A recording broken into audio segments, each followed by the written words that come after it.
갈라디아서 2장 11절부터 14절까지 말씀입니다. 제가 읽어드리겠습니다. 게바가 안디옥에 이르렀을 때에 책망받을 일이 있기로 내가 그를 대면하여 책망하였노라. 야고보에게서 온 어떤 이들이 이르기 전에 게바가 이방인과 함께 먹다가 그들이 오매 그가 할례자들을 두려워하여 떠나 물러가매 남은 유대인들도 그와 같이 외식함으로 바나바도 그들의 외식에 유혹되었느니라. 그러므로 나는 그들이 복음의 진리를 따라 바르게 행하지 아니함을 보고 모든 자 앞에서 게바에게 이르되 내가 유대인으로서 이방인을 따르고 유대인답게 살지 아니하면서 어찌하여 억지로 이방인을 유대인답게 살게 하려느냐 하였노라. 아멘. 기도하겠습니다. 하나님 아버지 감사합니다. 오늘 이 수요일 저녁에 또 저희들을 불러주셔서 감사합니다. 괴로운 세상을 사는 것과 같고 또 여러 가지 일들로 인해서 우리의 마음이 흔들리며 요동하고 있습니다. 그렇지만 우리는 하나님을 의지하는 마음, 또 하나님을 만나고자 하는 그 마음으로 또 이 저녁에도 예배의 자리에 나아왔습니다. 내 힘으로 나온 것이 아니라 하나님께서 예배하고자 하는 마음, 또 예배를 사모하는 마음을 주셔서 하나님의 은혜로 나왔습니다. 그러니 오늘도 저희들을 만나주시고 또 저희들이 살아갈 힘을 주시옵소서. 어떻게 사는 것이 또 하나님의 뜻대로 사는 것인지를 깨닫게 하여 주시옵소서. 그래서 주님만을 두려워하고 주님만을 사랑할 수 있는 그 마음으로 살게 하여 주시옵소서. 예수님의 이름으로 기도합니다. 아멘. 자, 이 갈라디아서는 바울이 갈라디아 교회에 있는 성도들에게 쓴 편지이고요. 우선은 이 갈라디아 교회에 있는 이방인들에게 유대인들이 할례를 받아야만 된다라고 하는 것을 가르쳐서 그들이 바울이 전하였던 복음, 즉 예수 그리스도를 믿는 믿음으로 구원을 받는다. 이 복음의 내용에다가 할례를 비롯하여서 율법을 지켜야 된다는 것, 그것이 플러스된 그러한 상황 속에서 바울이 참된 복음을 다시 한번 전해주고 있습니다. 그런데 그것을 전하기 이전에 바울이 좀 짚고 가야 될 것이 있었는데 바로 바울 자신이 하나님으로부터 부름을 받은 진짜 사도라고 하는 것, 그것을 이제 확실하게 드러내야 했습니다. 그래서 우리가 지난 시간에 보았던 것이 이제 바울이 예수 그리스도, 부활하신 예수 그리스도를 만나고 그런 다음에 사도들에게 직접 가서 사도들을 통해서 복음을 배우고 그런 것이 아니라 그는 예수를 만나고 난 후에 14년 후에 예루살렘에 가서 그때 베드로를 만나고 또 야고보를 만났지만 단지 14일 정도만 그때 이제 머물러 있었다. 이제 그런 얘기를 하면서 그렇게 친교의 악수를 했다고 했었어요. 즉 바울이 전하는 복음도 베드로가 전하는 복음도 같은 예수 그리스도 안에서 전하여지는 복음이기 때문에 그렇게 친교의 악수를 나누면서 즉 바울이 전하는 복음은 진짜 복음이다. 그리고 바울도 진짜 사도다라는 것을 그렇게 말했습니다. 그러면서 이어지는 이제 오늘 본문에서는 이제 예루살렘이 아니라 안디옥에서 있었던 이야기를 하고 있어요. 그런데 이 안디옥에서 있었던 일이 사도행전이나 이런 데는 기록되어 있지 않지만 바울이 이 부분에 이것을 기록함으로써 바울과 베드로가 또 이 안디옥에서 이렇게 만났었구나 하는 것을 우리는 알 수 있습니다. 그래서 이 오늘 보게 된 이 본문은 안디옥 스캔들이라고 하는 이제 그러한 내용인데요. 크게 말하면 바울이 베드로를 책망하는 일이 생긴 거예요. 자, 그것을 보기 전에 우선 우리는 배경을 좀 먼저 봐야 될 것 같습니다. 안디옥 교회는 사도행전 11장에 이제 등장을 하게 됩니다. 스데반의 일로 인해서, 즉 스데반이 순교를 당하고 난 후에 그리스도인들이 여기저기로 흩어집니다. 그 흩어진 자들이 성경에 보면 베니게, 구브로, 안디옥까지 이르렀다고 하는데요. 베니게는 페르키아, 그다음 구브로는 키프로스 섬, 안디옥은 이제 여기 등장하고 있는 안디옥이죠. 현재 안디옥은 튀르키예와 시리아의 그 국경지대에 좀 있는 그 지역이에요. 그래서 그 예루살렘으로부터 이제 북쪽으로 이렇게 올라간 것을 보게 됩니다. 그런데 이제 처음에 그렇게 그리스도인들이 흩어지면서 복음을 전했을 때는 처음에는 유대인들에게만 복음을 전했어요. 그런데 구브로와 구레네는 북아프리카에 있는 지역인데 여기에 있던 사람들이 안디옥에 와서 헬라인에게도 전도를 하기 시작한 겁니다. 그랬는데 주께서 그들을 인도하심으로 인해서 헬라인들이 많은 사람들이 예수님을 믿게 되었어요. 그렇게 하면서 안디옥 교회가 형성되기 시작한 겁니다. 이 안디옥은 그 알렉산더 이후에 헬라 제국이 형성될 때 그때 셀류커스 왕조의 수도가 되고 그래서 이 안디옥은 굉장히 이제 중심적인 지역이었고요. 또 당시 로마 제국에서도 로마와 또 아프리카에 있는 알렉산드리아에 이어서 세 번째로 큰 도시였어요. 그러다 보니까 이 지역은 매우 중심적인 지역이고 다양한 인종들이 함께 살고 있는 그러한 지역이었습니다. 그러니 안디옥 교회의 특징은 자연스럽게 다양한 민족들이 있는, 즉 유대인들의 관점에서 보면 이방인들이 주를 이루고 있는 교회가 된 거예요. 예루살렘에도 이 소식이 퍼져서 예루살렘의 교회에서 안디옥으로 어떻게 된 일인지 알아보러 바나바를 보냅니다. 바나바가 예루살렘으로부터 파송을 받고 이 안디옥에 이르렀는데 바나바는 이 안디옥에 임한 하나님의 은혜를 보고 매우 기뻐하였고 거기에서 온 힘을 다해서 사역을 했어요. 바나바는 착한 사람이었고 성령과 믿음이 충만한 사람이었습니다. 그래서 큰 무리가 이 바나바의 또 사역을 통해서 또 예수님께로 돌아오게 되었습니다. 그런데 바나바가 혼자 사역하지 않고 그 안디옥에서 얼마 떨어지지 않은 다소, 즉 바울의 고향이죠. 그곳에 바울이 있다는 것을 알고 바울을 초청합니다. 바나바가 바울을 데리고 와서 바나바와 바울이 이 안디옥에서 함께 사역을 합니다. 그러면서 이 두 사람의 사역을 통해서 많은 사람들이 예수를 믿게 되고 제자가 되고 그리스도인이라고 하는 것이 바로 이때 이 안디옥에서부터 시작이 된 거였어요. 그러니 안디옥 교회는 바울과 바나바가 공동으로 목회하면서 있었던 곳, 그리고 이방인들이 중심을 이루고 있었던 교회라는 것이 특징입니다. 자, 그런데 오늘 본문에 보면 게바가 안디옥에 이르렀다는 거죠. 게바라고 하는 사람은 저도 처음에는 이 게바가 누군가 했었어요. 옛날에 어릴 때 성경을 보면서 이 게바는 베드로를 말합니다. 자, 베드로가 안디옥에 이르렀습니다. 그런데 바울이 이 베드로를 책망을 해요. 바울은 베드로보다 한참 후배죠.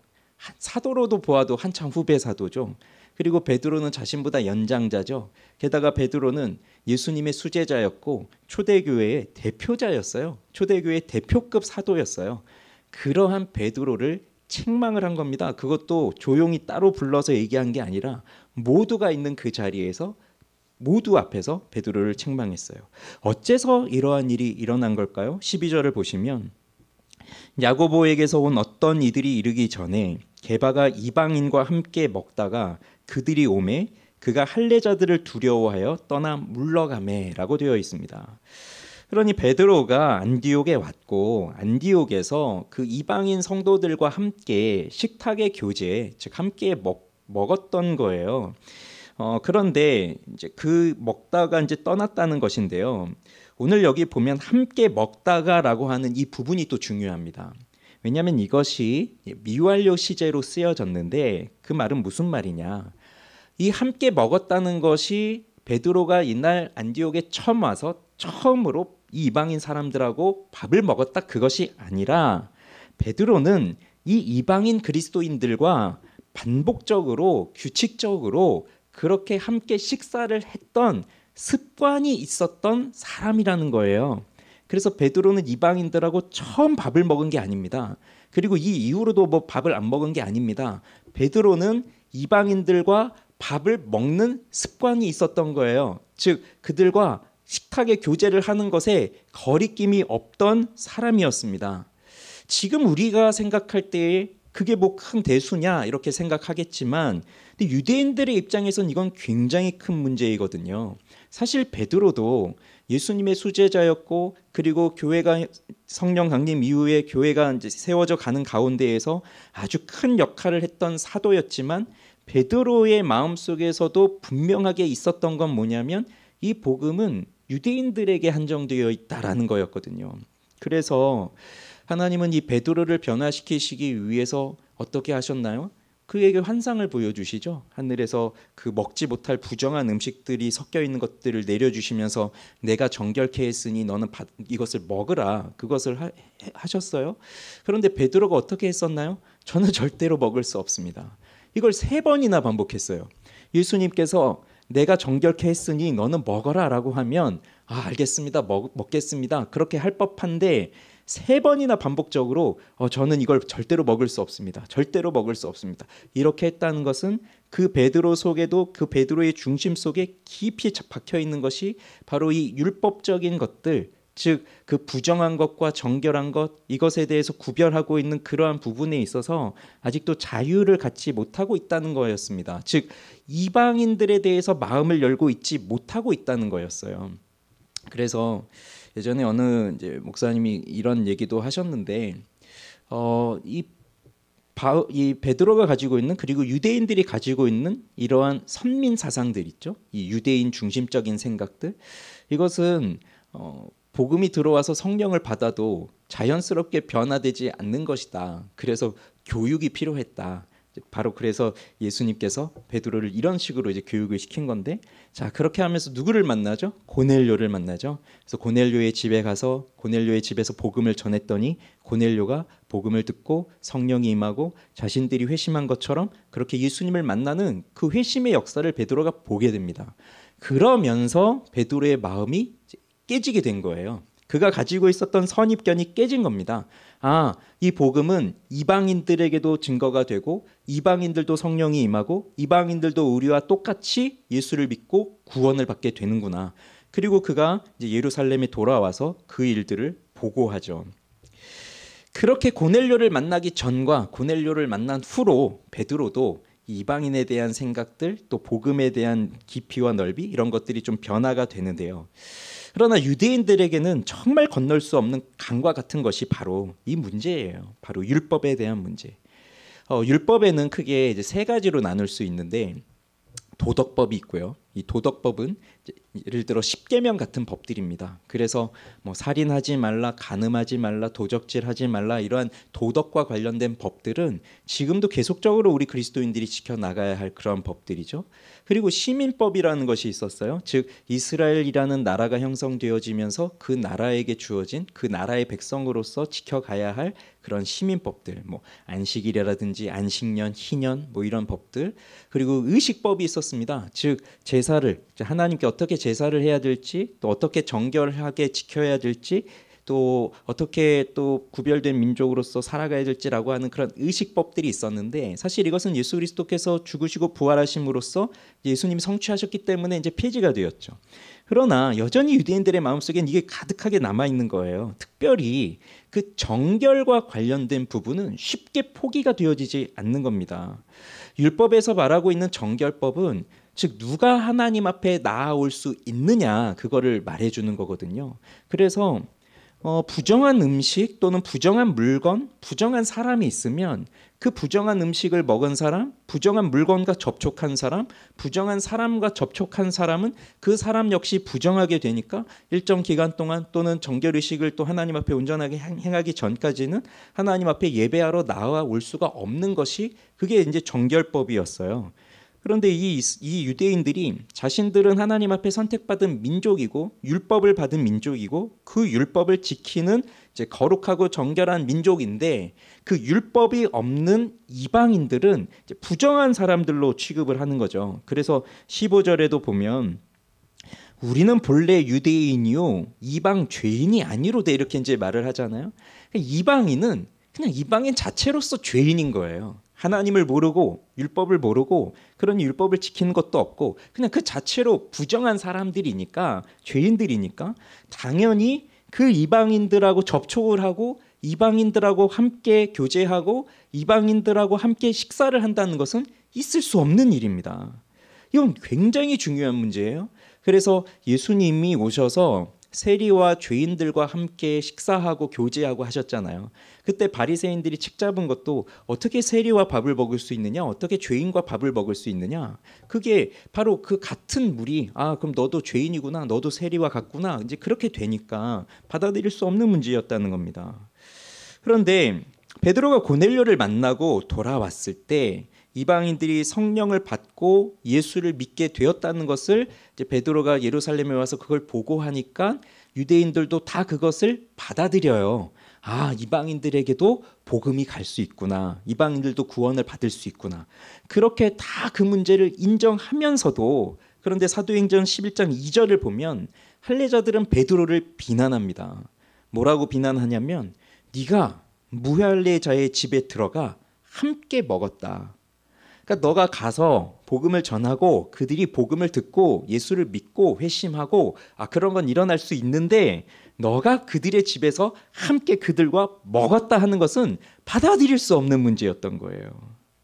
그러니 이 유대인들은 누구와 밥을 먹느냐? 이것은 누구인가? 그들이 누구인가 하는 것을 규정해주는 문제입니다. 그러니 모세의 율법에 의해서 허락될 수가 없는 것이 유대인들의 생각이에요. 이러한 가운데 베드로는 확실히 복음의 의미를 알고 있기 때문에, 그것을 깨달았기 때문에 이방인들과의 교제, 이방인들과의 식사 이런 것을 이제는 할 수 있는 사람이 된 것이고, 오늘 여기서 처음 한 게 아니라 그것이 습관적으로 반복적으로 늘 베드로에게는 그 일이 있었다는 거예요. 그래서 오늘 안디옥에서 이렇게 식사하는 것이 그에게는 뭐 이상한 일이 아니었다는 거죠. 자, 그런데 문제는 뭐냐면 야고보에게서 온 어떠한 사람들이 이제 오게 됩니다. 그런데 이 야고보에게서 온 어떤 이들이라고 하는데 사실 대부분의 이제 학자들은 이 사람들이 야고보가 보낸 사람이라고 보지는 않고요. 아마 이 사람들이 자칭 우리는 야고보에게서 배웠다, 아마 이렇게 하는 사람들이라고 생각을 해요. 왜냐하면 베드로도 그렇고 야고보도 그렇고 바울도 그렇고 그들이 전하는 복음의 내용은 하나고, 이미 앞에서 봤었잖아요. 2장 앞부분에서 그렇게 친교의 약수를 했었고요.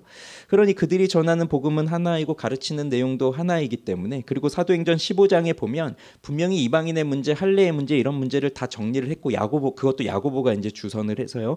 야고보가 이제 예루살렘의 대표로서 그 일들을 정리하고 이방의 교회들에 다 공문을 보냈단 말입니다. 그러니 이 문제로 야고보도 이제 언급할 문제는 사실 아니었어요. 그러니 이게 야고보가 보낸 사람이 아니라 아마 자칭 야고보에게서 배웠다 하는 사람들이 온 것 같아요. 근데 이들의 특징이 그 할례를 굉장히 중요시 여기는, 그래서 사도행전 11장에서 베드로에게 네가 이방인들과 함께 먹었다라고 비난을 했던 그 할례자들과 아마 거의 비슷한 부류의 사람들이었을 겁니다. 그러니 베드로가 지금 함께 밥을 먹고 있죠. 이방인들, 그 그리스도인들과 함께 먹고 있죠. 아마도 뭐 그런 모습 아니겠습니까? 안디옥 교회 성도들이 또 베드로가 방문했으니 같이 식사하고, 그럼 그 자리에는 베드로도 있고 바울도 있고 바나바도 있고 이방인들도 있고 뭐 또 그 안디옥에 있는 유대인 성도들도 있고 그렇게 다 같이 있었을 거예요. 그런데 이제 누가 얘기해 주겠죠. 아마 저기 유대인들이 오고 있다, 그런 얘기를 해줬을 거예요. 그런데 그 순간 이 식사를 하고 있는 그 중간에 그들이 오기 전에 베드로가 슬며시 자리를 떠버립니다. 아마 이것은 베드로에게 그냥 그 순간적으로 반사적으로 나온 행동일 수도 있어요. 그러면서 이방인들과 함께 그 앉아서 먹고 있다는 그 자리에서 스스로 자리를 떠나게 됩니다. 자, 이것을 바울은 뭐라고 하냐면 외식이라고 하고 있어요. 13절을 보세요. 남은 유대인들도 그와 같이 외식함으로 바나바도 그들의 외식에 유혹되었느니라. 자, 이것을 바울은 외식이라고 정하고 있습니다. 외식. 자, 외식이 뭐냐면 본래 연극을 하는 배우들이 당시에 연극을 하면서 얼굴에 가면을 쓰고 연기를 했단 말이죠. 그러면 그게 이제 원래 내 모습이 아니지만 연기를 하고 있는 거잖아요. 다른 사람의 모습으로. 그러니까 그 외식이라고 하는 것이 본래 내 모습은 이게 아닌데 다른 사람인 것처럼 하고 있는 게 그게 외식이에요. 그래서 베드로가 지금 원래 이방인들하고 같이 먹고 그리스도 안에서 하나의 교제를 나누고 있었지만 유대인들이 오는 것으로 인하여서 본래의 모습을 버리고 가짜의 모습으로 그렇게 지금 연기하고 있다. 그렇게 외식을 하고 있다. 지금 그렇게 지적을 하면서 그 베드로의 외식이 어디까지 가게 되냐면 바나바도 그들의 외식에 유혹되었다라고 말하고 있습니다. 그러면 지금 이 안디옥 교회의 목회자인 바나바는 이방인들에 대해서 그렇게 무슨 적대감을 갖고 이방인들에 대해서 뭐 구별을 하고 그랬던 사람이겠어요? 이 바나바가 또 바울과 함께 1차 전도 여행을 떠나고 또 그렇게 하면서 계속 또 이방인 사역을 함께 하고 그랬던 사람이잖아요. 그러하였던 이 평소에 이방인들하고 그렇게 함께 먹고 교제하고 가르치고 했던 이 목회자 바나바까지도 베드로가 자리를 뜨니까 바나바도 같이 자리를 뜬 거예요. 그러면서 그 이방인들하고 함께 있었던 것을 보여주지 않기 위해서 아마 유대인들이 밥 먹고 있는 그 그룹 속으로 식탁 자리를 아마 옮겼던 것 같습니다. 그것이 외식이라는 거죠. 그거를 지적하고 있는 거예요. 베드로는 이방인들이 믿음으로 구원을 받는다는 것을 알고 있었어요. 그런데도 유대인들이 등장하자, 갑자기 그 유대인들이 등장하자 자기가 믿고 있는 이방인들도 예수 그리스도를 믿는 믿음으로 우리와 같이 그리스도인이 된다라고 하는 것을 믿고 있음에도 불구하고 자신이 믿고 있고 자신이 알고 있는 그 진리에 일치하는 행동이 아니라 다른 행동을 그가 지금 보이고 있는 겁니다. 그래서 바울이 베드로를 책망을 하는 거예요. 그러면 어떻게 책망을 하느냐? 보세요. 14절. 그러므로 나는 그들이 복음의 진리를 따라 바르게 행하지 아니함을 보고 모든 자 앞에서 게바에게 이르되 내가 유대인으로서 이방인을 따르고 유대인답게 살지 아니하면서 어찌하여 억지로 이방인을 유대인답게 살게 하려느냐 하였노라. 이렇게 책망을 했다는 겁니다. 바울도 함께 그 자리에 있었을 거예요. 그 지금 일어나고 있는 일들을 바울이 현장에서 다 보고 있었을 겁니다. 그리고 그 자리에서 바로 베드로에게 공개적으로 모든 사람들이 다 보고 있는 그 자리에서 모든 사람들이 다 듣도록 지금 이 책망을 하고 있는 겁니다. 그럼 바울은 왜 베드로를 책망을 할까요? 그것도 공개적으로. 베드로가 자신보다 더 탁월한 사도이고 사람들이 더 우월하게 여겨주고 있으니 드디어 내가 베드로보다 더 낫다는 것을 보여줄 기회가 왔구나. 베드로가 이렇게 책 잡힐 만한 일을 내 앞에서 했구나. 그래서 사람들에게 내가 더 확실한 사도다. 그것을 보여주기 위해서 그것을 기회 삼고 이 기회에 그냥 베드로를 이렇게 책망을 하는 것일까요? 그런 건 아닙니다. 그런 건 절대로 아닙니다. 그리고 바울과 베드로가 여기서 이렇게 했지만 우리 같으면 또 저 어린 녀석이 이렇게 나를 무안하게 하다니, 이렇게 나를 이렇게 민망하게 하다니, 그러면서 버릇없게 이러면서 또 나중에 난 다시 너 보지 않겠다 이렇게 선 긋고 그러지도 않았다는 거예요. 그러니까 이 일로 인해서 바울과 베드로가 서로 사이가 틀어지거나 그런 것도 절대 아닙니다. 여전히 바울과 베드로는 함께 복음 안에서 좋은 동역자였고 서로 기도해주는 그런 사도였단 말이죠. 그런데 왜 바울이 베드로에게 이렇게 책망을 하겠습니까? 그것은 바울이 전하는 복음, 또 베드로가 전하는 복음, 그들이 믿고 그들이 가르치고 있는 이 복음이 하나라고 하는 것을 지금 이 순간에 말하지 않으면 사람들의 마음속에서 이 복음의 내용이 흔들릴 수 있기 때문에 그래서 이 시간에 베드로를 책망한 거예요. 공개적으로. 복음은 오직 하나이기 때문에 그런 거죠. 그래서 1장에서도 뭐라고 했습니까?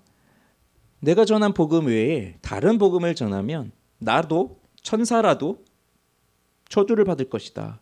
그러니 이 복음에다가 다른 무언가를 더하거나 다른 것을 말하게 된다면 나도 마찬가지이고 그 누구라도 하늘에서 하나님 보내신 천사라 할지라도 저주를 받을 것이다. 그렇게 단호하게 이 복음에 대해서 얘기하고 있는데 지금 베드로가 아무리 예수님의 수제자요 대표적인 사도라 할지라도 그가 지금 이러한 행동을 하고 있는 것으로 인하여서 이 복음의 진리가 흔들리게 되면 안 되니 여기서 책망을 하고 있는 겁니다. 그래서 이것은 단순히 이방인들이 민족적으로 좀 덜 우월하지 않다 이런 거를 차별하는 것이 잘못됐다 그런 걸 말하기 위해서 책망하는 것이 아니라 복음을 위협하는 문제이기 때문에 책망을 하는 거예요. 그러면 베드로는 무엇을 잘못했느냐? 우선 첫째는요. 14절에 나는 그들이 복음의 진리를 따라 바르게 행하지 아니함을 보고라고 했습니다. 그러니 베드로는 지금 이 순간에는요, 복음의 진리를 따라 바르게 행하지 않았다는 겁니다. 복음의 진리가 무엇입니까? 이제 뒷부분 이제 15절 16절부터 가면 정말 복음의 핵심이라고 할 수 있는 이신칭의에 대한 교리를 바울이 여기서 잘 정리하고 요약을 해주고 있어요. 즉 우리는 오직 우리가 율법을 지키는 것으로 인하여서 또 나의 행위로 인하여서 내가 의로워지고 하나님께 인정받고 그러한 것이 아니라 오직 예수 그리스도를 믿는 믿음으로 말미암아 의롭다함을 받는 것인데, 그런데 지금 이렇게 베드로가 행하는 이러한 모습을 보면 여전히 복음에다가 그 민족에 대한 특성 또는 율법을 지켜야 되는 것들, 또 할례를 받아야 된다는 것들, 정결법을 지켜야 된다고 하는 것들, 이러한 부분들이 지금 그의 행동 속에서 잠재적으로 플러스가 되고 있는 거예요. 베드로가 처음에 이런 행동을 할 때에 뭐 이런 영향들이 나타날 것이다 그렇게 생각을 하면서 그는 그런 행동은 하진 않았을 겁니다. 그냥 그 유대인들이 오니까 괜히 또 그들한테 또 안 보여줘도 될 것을 보여주는 것으로 인해 또 문제가 생겨나고 나중에 이것으로 또 비난받고 그럴 일들을 사전에 좀 막기 위해서 그래 좀 걔 자리를 피하는 것이 지혜롭겠다 이렇게 생각을 했을 수도 있을 거예요. 뭐 이것이 복음의 진리를 왜곡하거나 또 복음을 완전히 다른 것으로 바꾸어 버리려고 하는 그런 의도는 없었을 거예요. 그렇지만 모든 것이 사람들의 그 모습으로 나타나는, 행동으로 나타나는 그런 것들이 사람들에게 영향으로 미치거든요.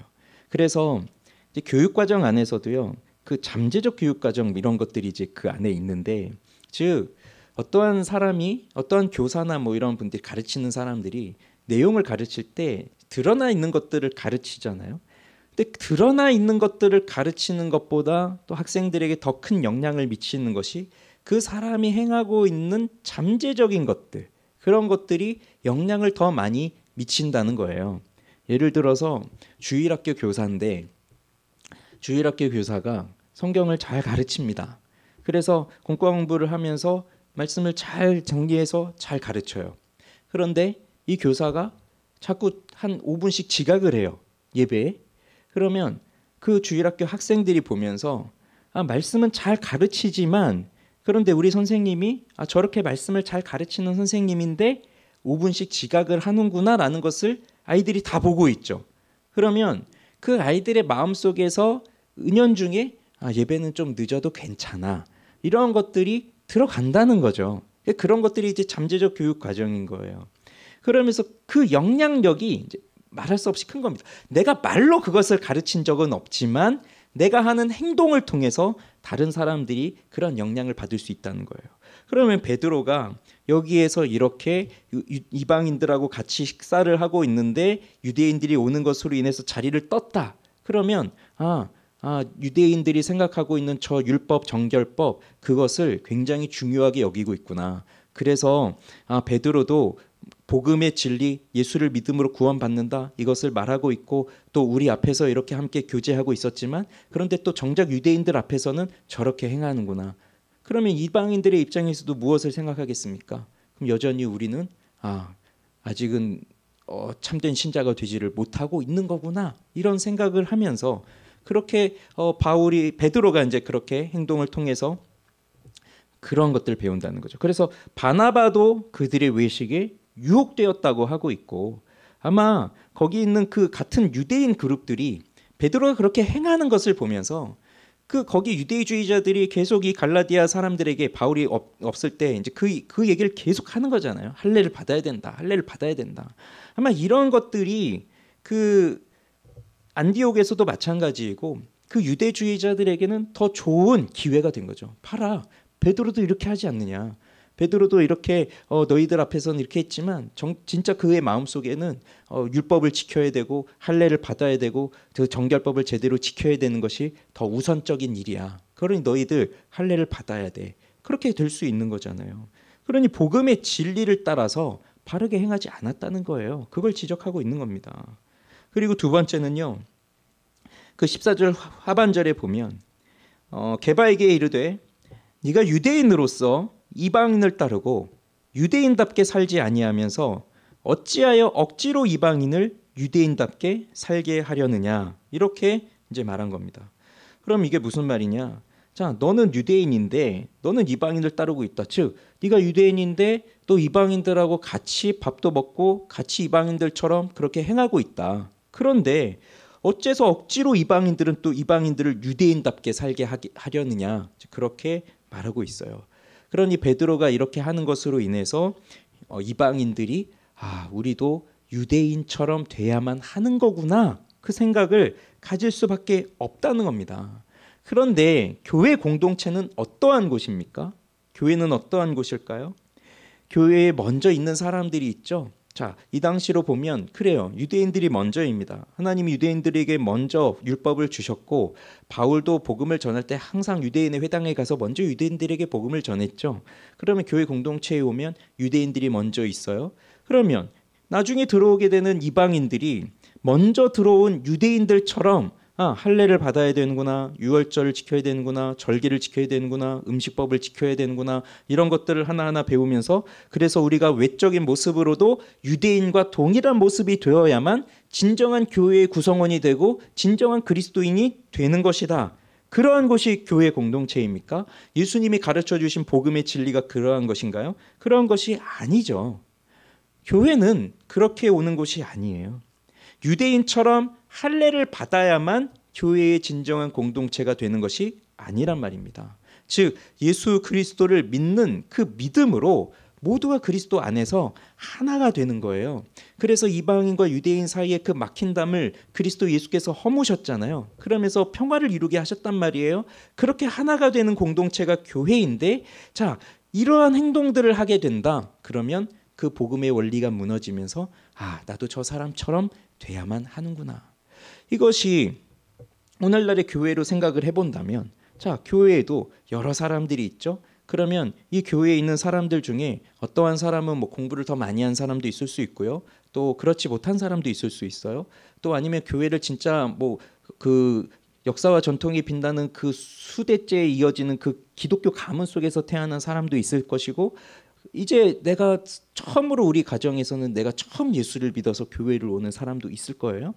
그러면 자연히 누가 더 교회에서 우선적인 사람이 되겠어요? 아무래도 교회를 오래 다닌 사람들, 또 교회에 익숙한 사람들, 그리고 교회에 어떠한 중직을 맡고 있는 사람들, 그러한 사람들이 더 많은 영향력을 갖고 있겠죠.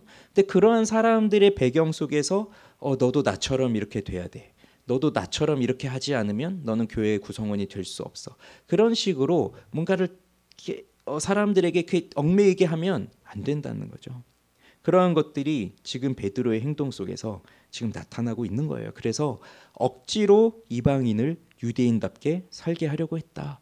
그런데 이방인이 유대인이 된다고 해서 구원을 받는 것이 아니거든요.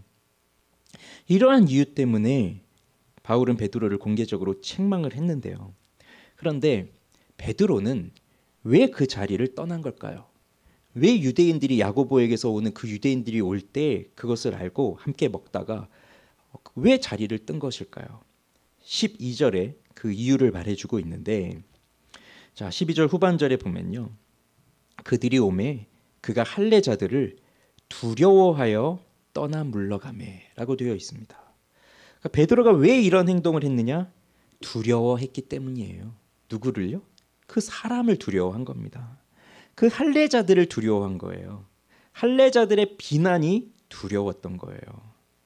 그러면 베드로의 마음속에 그들을 향한 두려움이 있었다는 것은 여전히 그 마음에는 자신이 갖고 있는 민족적 우월함이, 비록 고넬료가 구원받는 것을 보고 그러한 일들을 경험하였음에도 불구하고 여전히 그 마음속에 깔려있는 그 민족적 우월감이 그의 마음속에 자리를 잡고 있는 것이고, 또 그것은 그 유대인들이 갖고 있는 그 문화적 그 우월성, 그걸 자신들이 가지고 있었던 거예요. 그래서 그 사람이 두렵기 때문에 결국은 사람에게 잘 보여야 한다는 거잖아요. 만약에 이방인을 더 두려워했다면 그러면 이방인에게 잘 보이기 위해서 계속적으로 그 자리를 지키고 있었겠지만, 그러나 이 베드로 역시도 그 민족적 우월감이 여전히 있는 상태 속에서 또 그렇게 할례를 주장하는 그 사람들, 그리고 예전에 자신을 비난했던 이력이 있었던 그 부류의 사람들이 올 때에 그 두려움이 있으니 그들을 피하게 되는 거예요. 그러면 그 마음속에 있는 그 두려움은 어찌 보면 율법주의적인 형태 속에서 나온 것인데, 그 율법주의에 빠지게 되면 심리적으로는요 굉장한 교만함이 들어옵니다. 그래서 나는 이렇게 지키는 사람이야, 난 이 정도 하는 사람이야, 이렇게 늘 생각을 하고, 그 다음에 그렇게 하지 못하는 사람에 대해서는 정죄하는 마음이 들어오죠. 그래서 내가 너보다 훨씬 나아, 이제 그런 생각을 해요. 그런데 그것을 항상 가지고 있기 때문에 동시에 또 무엇이 들어오냐면, 내가 이것을 못 지켰을 때는 어떻게 되지 하는 두려움, 그리고 모든 사람이 그것을 완벽하게 지킬 수 없기 때문에 자신도 그것을 못 지키고 있다는 것을 양심이 알고 있기 때문에 그 두려움이 항상 있어요. 그러면서 사회적으로는 여전히 이렇게 편을 가르는 거죠. 넌 아직 아니야, 넌 우리 편이 아니야. 그러면서 갈등을 조장하는 겁니다. 이것이 마음속에서 일어나고 있는 구분들이에요. 그래서 사람을 두려워하게 되면 언제든지 이러한 일들이 교회 공동체 안에서 일어날 수 있다는 거죠. 그러면 자, 이 말씀을 보면서, 이 안디옥에서 일어난 이 스캔들을 보면서 우리도 좀 적용을 해봐야 되겠죠. 우선 첫째는요, 복음에는 차별이 없다는 것을 우리는 항상 기억하고 있어야 됩니다.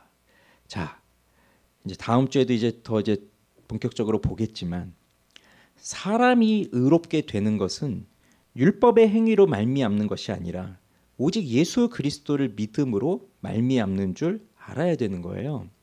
그 말은 모든 사람은 다 율법의 행위로 의로워질 수가 없어요. 그러니 그런 점에서도 차별이 없죠. 그리고 모든 사람이 예수를 믿는다면 다 의로워져요. 그런 부분에서도 차별이 없습니다. 그 복음에는 차별이 없어요. 그런데 복음에는 차별이 없는데 자꾸 사람의 마음속에는 차별을 두려고 한다는 게 문제예요. 제가 20대 초반에 이제 처음으로 해외 아울리치를 갔는데, 그때 베트남을 갔었거든요. 이제 처음으로 해외를 갔고, 그리고 이제 말도 통하지 않는 그런 곳에 갔는데, 제가 굉장히 당당하게 그 베트남 거리를 혼자서 밤에 걸어 다니고 있는 제 모습을 발견했어요. 그러면서 거기 있는 사람들이 한국에서 왔다 그러면, 지금도 그렇겠지만 그때도 굉장히 좋아해주고 반가워해줬다는 거죠. 그러면서 제 마음속에 무슨 생각이 들었냐면, 그래, 내가 이런 사람이야. 그런 마음이 든 거예요. 그런데 순간적으로, 그게 이제 처음에는 몰랐는데 한 일주일, 2주 있었거든요. 한 일주일 지나고 이제 2주 차쯤 됐을 때 제 마음속에서 어떤 각성이 하나 들어오기 시작하는데, 네가 만약에 미국에 갔으면 혼자 이러고 다닐 수 있겠니? 그런 생각이 들어오는 거예요. 그래서 그 사람들은 이제 굉장히 키도 크고 뭐 이렇게 하고, 늘 우리 마음에는 영어를 못 하는구나, 늘 그런 컴플렉스가 있어서 미국 가서 영어 못하면 참 그렇잖아요. 근데 베트남에 갔을 때 베트남 말 못하는 걸로 인해서 내가 부끄럽고 그런 건 전혀 없단 말이죠. 그리고 나보다 더 덩치도 체구도 작고 뭐 이렇게 하면서 나를 이렇게 우러러 봐주는데, 미국에 갔는데 동양인이 영어도 못하는 동양인이면 얼마나 무시를 당하겠어요. 그런 생각을 이제 하게 되면서 내 마음속에서 사람을 이렇게 내가 차별하고 있구나. 저는 제가 그런 사람이 아니라고 평소에 생각하고 있었지만, 나도 이렇게 사람을 차별하는구나.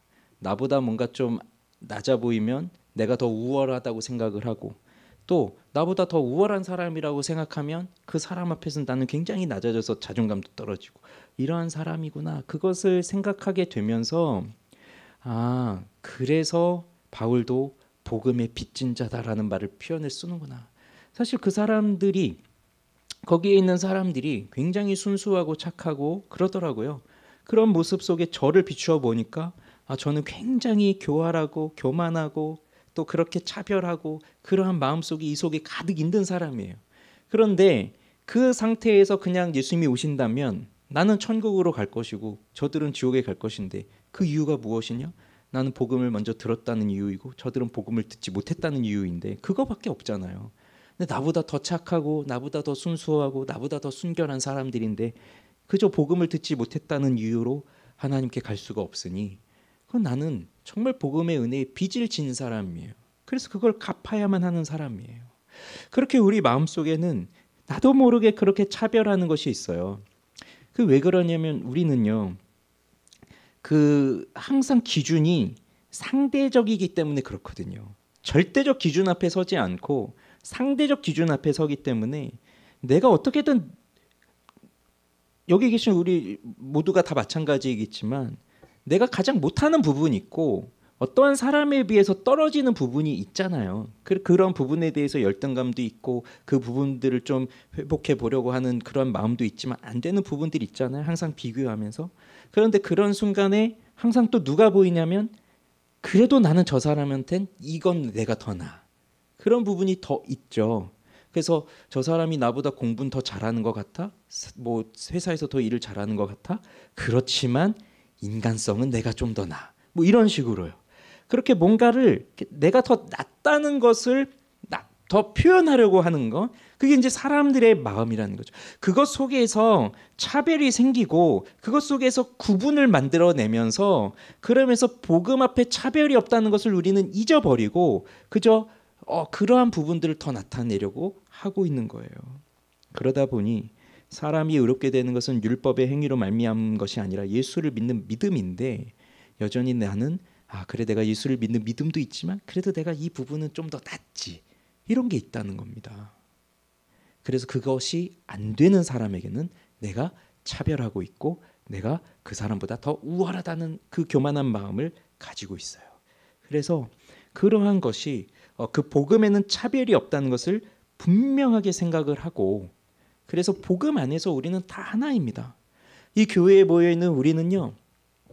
뭐 연령도 다 다르고 살고 있는 뭐 환경도 다 다르고 우리가 하고 있는 일도 다 다르고 뭐 우리가 가지고 있는 그런 정치적인 성향도 아마 다 다를 거예요. 그런데 그것 어느 것 하나도 우리는 너 나처럼 해야 돼 이렇게 말할 수 없어요. 예. 우린 다 달라요. 그러나 하나가 있다면 같아야 되는 것이 하나가 있다면 예수를 믿는 믿음 그거 하나만은 같아야겠죠. 그 안에서 우리는 하나인 거예요. 그런데 사람들은 자꾸 내가 가지고 있는 걸 저 사람한테도 요구하고 있는 거죠. 서로가. 그래서 교회 안에서 힘든 일도 생기고 어려운 일도 생기고 하는 거예요. 그렇지만 복음에는 차별이 없습니다. 예수님은 우리를 그렇게 우리를 세워주신 거예요. 우리는 다 죄인이에요. 우리는 그 무엇으로도 우리는 의로워질 수 없어요. 그러나 예수 그리스도께서 우리를 위해서 죽으심으로 우리에게 믿음을 주심으로써 이번 주에 이제 예레미야 말씀 새벽에 묵상하고 있잖아요. 정말 감동이 되는 게 뭐였냐면 워낙에 이스라엘 백성들이 하나님을 경외할 수도 없고 하나님의 뜻대로 살아갈 수도 없으니 그들을 심판하시는데 그 심판하시고 회복의 약속을 주시면서 뭐라고 하시냐면 내가 너희들에게 하나님을 경외하는 마음을 주겠다. 그 마음을 주겠다고 하실 정도로 하나님은 그렇게 우리를 사랑하시는 거거든요. 그래서 우리는 이 복음 앞에 나와서 예수 그리스도를 믿는 겁니다. 두 번째는 하나님보다 사람을 더 두려워하게 될 때는 복음에서 멀어지게 되어 있어요. 베드로도 사람을 더 두려워한 겁니다. 어찌 보면 그것이 베드로의 최대의 약점인 것 같아요. 예수님을 부인할 때 그때도 그 대제사장의 뜰에 갔지만 그 종, 하인, 그 소녀 나와서 그렇게 말했지만 그 너무나 두려워했잖아요. 당당하게 내가 예수의 제자다 그렇게 말하지 않고 나는 모른다. 그러면서 나왔던 것도 사람을 두려워하는 마음이 있었기 때문에 그랬던 거였죠. 그런데 여기서도 마찬가지예요. 아직도 유대인들, 그 할례파들 또 이것 때문에 비난하고 또 그럴 만한 사람들, 그런 사람들을 두려워하고 있는 마음이 베드로에게 있었던 거예요. 이게 뭐 베드로에게만 있겠습니까? 베드로와 같은 사람이 그 정도인데 우리와 같은 사람은 어떻겠어요? 그러니 우리의 눈에는 항상 사람이 보이는 거죠. 그래서 사람한테 잘 보여야 되고, 저 사람한테는 뭔가 더 잘 보여야 되고, 저 사람한테는 인정받아야 되고, 이게 우리 마음 안에도 있습니다. 그래서 사람들에게 인정받으려고 하면 할 수가 없어요. 그래서 1장 10절에서 그랬잖아요. 내가 사람들의 기쁨을 구하랴, 하나님의 기쁨을 구하랴. 내가 지금까지 사람들의 기쁨을 구하였다면 나는 그리스도의 종이 아니니라. 우리 그리스도인들은 분명히 알고 있습니다.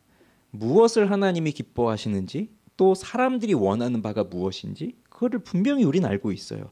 우리가 성경에 대한 그 지식과 하나님이 어떠한 분이신지를 알고 있고, 그리고 끊임없이 우리는 성경을 읽고 기도하고 있는 사람이라고 한다면 무엇이 하나님이 원하시는 뜻이고 무엇이 세상이 바라는 것인지를 우리는 분명히 알고 있는 사람들이에요. 그런데 하나님이 원하시는 뜻과 세상이 요구하는 것이 다를 때가 있기 때문에 그 속에서 우리는 갈등하지만, 거기서 우리는 갈등할 것이 아니라 하나님의 뜻을 선택하고 하나님이 원하는 대로 살아가는 것이 그게 당연한 거잖아요. 그런데 그렇게 하는 것이 너무나 힘든 것이 여전히 사람이 두렵고 여전히 세상이 두렵고, 그렇게 내가 하나님의 뜻을 따르고 세상을 등졌을 때 그것으로 오게 되는 불이익이나 차별이나 배척이나 또 핍박이나 이러한 것들에 대한 두려움이 마음에 있어서 여전히 두려움이 있기 때문이에요. 우리가 왜 우리 자신을 제대로 보지 못할까요? 왜 우리가 우리 자신을 제대로 인정하지 못할까요? 우린 누구입니까? 우리는 예수 그리스도를 통해서 구원받은 하나님의 자녀들이에요. 내가 정말 예수 그리스도로 인해서 구원받은 하나님의 자녀라고 하는 그 확신이 있다면 사람들에 의해서 내가 왔다 갔다 할 사람이 아닌 거죠. 저 사람이 나를 어떠한 부분에 있어서 인정하지 못한다 할지라도 하나님이 나를 인정해 주셨고 하나님이 나를 의롭다 하여 주셨어요. 여기서 의롭다 한다는 것은 변하지 않잖아요. 하나님이 인정해 주셨다는 거거든요. 우리가 의롭기 때문에 하나님이 우리를 인정해 주신 것이 아니라 하나님이 인정해 주셨기 때문에 우리는 의로워진 거거든요. 그러니 이 마음이 흔들리지 않아요. 그런데 사람을 보게 되면 흔들리는 거예요. 두려워요. 저 사람이 나를 어떻게 할까? 또 나에 대해서 어떠한 말을 퍼뜨릴까? 또 그걸 어떻게 수습해 가야 될까? 이런 것들이 베드로로 하여금 그 식사의 자리에서 떠나서 그냥 유대인 그룹으로 가게 만들고, 또 그 옆에 있던 바나바도 그렇게 하게 하고 그랬다는 겁니다. 그런데 바울은 어떻게 했죠? 그러한 상황에서도 그냥 뭐 그럴 수도 있지 하면서 지나간 것이 아니라 거기서 공개적으로 책망을 했어요. 그게 바로 교회를 세워가는 길인 겁니다. 그래서 어떤 사람들은 왜 그거를 무한하게 그냥 따로 조용히 따로 둘이 얘기하지, 왜 사람들 다 있는 데서 이 베드로와 같은 사람을 그렇게 했을까? 예? 뭐 그런 거 아니겠어요? 이렇게 우리가 같이 이렇게 있는데 제가 뭔가를 잘못했다고 쳐봐요. 그러면 이제 그 중에서 저희는 아직 이제 부교역자가 없지만 예를 들어서 이제 부교역자가 만약에 있다고 칩시다. 그러면 그 어느 전도사가 이제 저한테 목사님 그러시면 안 되는 거잖아요. 이제 그렇게 이제 했다고 해보세요. 그러면 이제 다른 성도님들도 또 왜 그러지? 왜 그러지? 전사님 그냥 나중에 따로 얘기하세요. 뭐 그럴 수도 있잖아요. 사람들이 생각할 때. 그런데 지금 바울은 그런 것이 아니라 정확하게 딱 얘기하고 있다는 거예요. 그렇게 해야 교회가 바르게 서고 또 복음의 진리가 왜곡되지 않고 서기 때문에. 그만큼 앞에 서 있는 사람들은 영향력이 너무 크기 때문에 그런 거예요. 그렇게 그러한 행동들을 하나하나 할 때마다 거기서 보고 있는 사람들이 따라갈 수도 있기 때문에. 그래서 저는 여기서 이 본문을 보면서 바울도 그렇고 베드로도 그렇고 정말 그리스도인들은 정말 이렇구나 하는 걸 깨달아요. 바울도 정말 베드로를 비난하기 위해서 그렇게 했던 것이 아니라 너무나 사랑하고 존경하는 또 선배와 같은 그 예수님의 수제자이니까 그 마음에서, 존경의 마음에서 그렇게 했을 것이고, 또 교회를 너무 사랑하기 때문에 이 교회가 흔들리지 않도록 그렇게 했을 것이고, 또 그 책망을 받은 베드로도 나한테 이런 모욕감을 주다니, 그것이 아니라 또 그것을 받아들이고 그 앞에 겸손하게 또 자신의 잘못을 인정하고 그렇게 교회를 세워가는, 그러면서 끝까지 바울과 그 아름다운 그 연합을 이루어가는 그러한 모습이 그리스도인이구나 하는 것을 깨닫게 됩니다.